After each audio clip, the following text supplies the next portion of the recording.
টিটলাগড় छोटू महाराज सम्मुखरे pickup सह bike धक्का 2 जन युवकंकर अकाल मृत्यु। आज द्विपहर समय टिटलागढ़ बलांगीर आड़ को आसुवा रास्तार अवस्थित छोटू महाराज सम्मुखरे एक सड़क दुर्घटना घटी जाइए।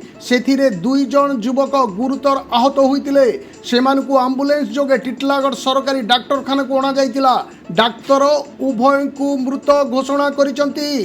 पिकअप भैन सह बाइक मुहांमुही धक्का हेबा फलरे 2 युवकंकर मृत्यु घटी। बाइक नंबर है OD 17W5241। पिकअप गाड़ी नंबर होउची OD 03AE 5918 बोली जना पड़िथिबा बेले पिकअप गाड़ी चालक फेरार मारिथिबा जना पड़िछि।